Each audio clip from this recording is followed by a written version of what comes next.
Stop sleeping on the Pinoy GL movie open endings. Actually, nasad ako dahil nilimit na ang open ending sa mga cinemas at ngayong Pride Month pa. Pero dahil dyan, hindi ako magsasawa na i-share sa inyo na isa talaga to sa pinaka-favorite kong Pinoy GL movie. Bakit? Dahil sa akin, kakaiba talaga siya. Hindi lang dahil mag-e-ex sila turned best friends, kundi dahil dito nila i-explore yung love, yung friendship, yung grief, and may halo ding humor and drama. Basta guys, sobrang ganda para sa akin. Para medyo more curious kayo, eto, i-explain ko. So ngayon sa present, may 4 na magkakaibigan. Pero sa past, mag-e-ex sila. Si Mihan at si Kit, first girl kiss nila ang isa't isa. Si Hannah at si Charlie naman, college sweethearts. Pero hindi sila nag-work. Si Hannah at si Mihan naman, naging best friends, true love, naging live-in partners, naging great love.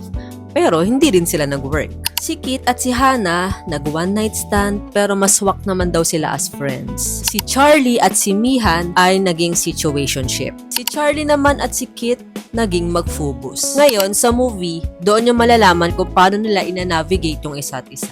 Navigate! Anyway guys, kung gusto nyo mapanood ang open endings, i-follow nyo lang ang kanilang socials. Doon sila nagpo-post ng mga schedule kung saan nyo pa pwedeng mapanood. Let's support Pinoy GL Films at mabuhay tayo mga bading. Let's go!